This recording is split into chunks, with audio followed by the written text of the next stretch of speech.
Welcome to our channel novels by Hasan Kanwal. السلام علیکم listener. تو آج میں حاضر ہوئی ہوں حسن کنول کا ناول جگنو کی قسط نمبر 18 لے کر۔ تو آئیے شروع کرتے ہیں۔ 10 سال سے تو اس سے رابطے میں نہیں آیا، مجھے لگا تو اسے بھول گیا۔ وہ زیر لب دہراتے بے اختیار کہکا لگا بیٹھا، جس سے مقابل نے کوئی لطیفہ سنایا ہو۔ آنکھوں کے پردے کے آگے یادیں لہرانے لگیں۔ ماضی 10 سال پہلے، کیسر کیسر، وہ پکارے جانے کی آوازیں۔ وہ سو نہیں رہا تھا، اسے علم تھا کہ وہ سو نہیں رہا، وہ جاگ رہے۔ اس کی آنکھیں کھلی تھی، وہ دیکھ سکتا تھا اپنے کمرے میں چھائے ہوئے اندھیرے کو، اپنے بیڈ کے پاس جلتی زرد ہلکی روشنی کو۔ وہ بے سست سا بیڈ پر لیٹا تھا، اس کا ایک بازو پھیلا ہوا تھا اور دوسرا سینے کے مقام پر رکھا ہوا۔ اس نے محسوس کیا جیسے وہ آئی ہے، اس کے بازو پر لیٹی ہے۔ وہ جاگ رہا تھا، کوئی خواب نہیں تھا یہ۔ اس کی سیاہ آنکھوں نے باقاعدہ نایاب کو اپنے بازو پر لیٹتا دیکھا۔ اس کے پورے جسم نے جھرجھری لی، سانس نہ لی، اس نے اس خوف سے کہ کہیں وہ غائب نہ ہو جائے۔ کیسر، اس نے دیکھا کہ اس کی بھوری آنکھوں سے آنسو بہہ رہے ہیں، چمک غائب تھی ان آنکھوں کی۔ اس کا جگنو رو رہا تھا۔ وہ اپنے جگنو کو رونے نہیں دیتا تھا، کبھی نہیں۔ وہ جو مانگتی دے دیتا مگر رونے نہیں دیتا تھا، اور آج وہ رو رہی تھی، وہ بھی بالکل برابر میں لیٹ کر۔ اس کے آنسو اس نے باقاعدہ بیڈ کی چادر پہ گرتے دیکھے۔ لگا سانس رکی۔ جگنو، اس نے تیزی سے ہاتھ بڑھایا آنسو پہنچنے کی نیت سے، مگر اگلے ہی لمحے وہ جیسے فضا میں غائب ہو گئی۔ وہ برق کی پھرتی سے اٹھ کر بیٹھا۔ جگنو! اس کی چیخ کمرے میں گونجی۔ اس کا سانس پھول رہا تھا، ایسے پھول رہا تھا جیسے نہ جانے کتنی دور سے بھاگ کر آ رہا ہو۔ وہ ہڑبڑا کر ادھر ادھر دیکھنے لگا۔ کمرے میں سوائے اندھیرے کے اسے کچھ نظر نہیں آیا۔ 2-3 لمحے لگے اسے یہ سمجھنے میں کہ جو اس نے دیکھا وہ خواب تھا، لیکن ایسا خواب کہ لگا حقیقت ہو، جیسے اس نے اس لمحے کو جیا ہو، جیسے واقعی نایاب اس کے پاس آئی ہو۔ یہ تیسری بار ہوا تھا جب اس نے نایاب کو اس طرح اپنے پاس آ کر روتے ہوئے دیکھا۔ کیسر کو نایاب سے بچھڑے 4 دن ہی ہوئے تھے۔ وہ محسوس کر سکتا تھا نایاب تکلیف میں، مگر کیا التمش نے نہیں کہا کہ وہ خود اسے سائمہ خاتون کے گھر چھوڑ آیا ہے؟ وہ تو اچھے لوگ ہیں، ان کے گھر میں نایاب کو کیا غم ہو سکتا ہے بھلا؟ ہماری جو سوچ ہوتی ہے وہ نیچر کے اوپر اثر کرتی ہے، اس کا ایک ایفیکٹ ہوتا ہے، نیگیٹو یا پازیٹیو۔ آپ نے اکثر کہتے سنا ہوگا بڑوں کو کہ پازیٹیو تھاٹس رکھو، ویسا ہی ہوگا، اور ایسا ہی ہوتا ہے کیونکہ ہماری سوچ کا نیچر پر اثر پڑتا ہے۔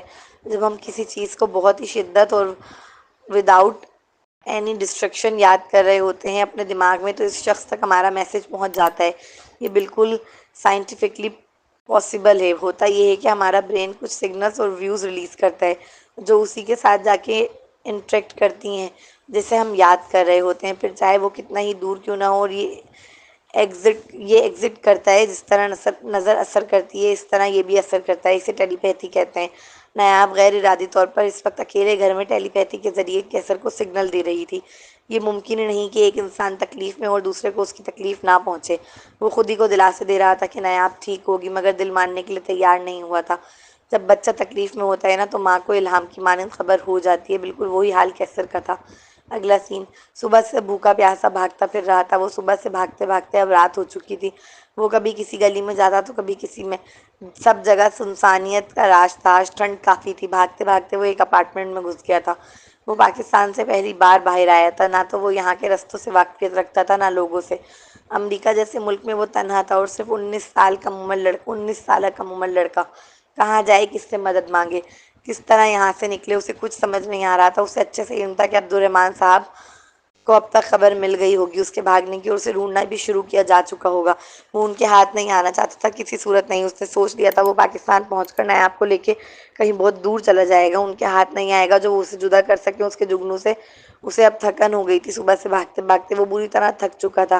اچانک اسے محسوس ہوا جیسے کوئی اس کے پیچھے آ کر کھڑا ہوا۔ اسے خطرے کا الارم محسوس ہوا۔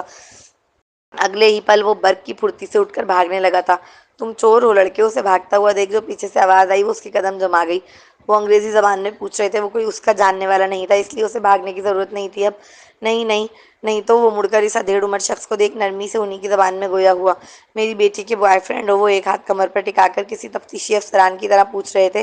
میں تو جانتا بھی نہیں ہوں آپ کی بیٹی کو، تو چہرے پر ماسک کیوں لگا رکھا ہے؟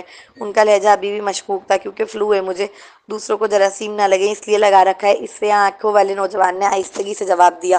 او، چہرہ دکھاؤ مجھے اپنا، ان کے اکھڑ سے لہجے میں کہتے ہی کیسر نے اپنا ماسک نیچے کیا۔ دیکھنے سے تو شریف گھر کے معلوم ہوتے ہو، پہلے تمہیں یہاں دیکھا بھی نہیں، کون ہو تم اور ہماری بلڈنگ میں کیا کر رہے ہو؟ ہماری بلڈنگ کی کسی لڑکی کے پیچھے تو نہیں ہو تم؟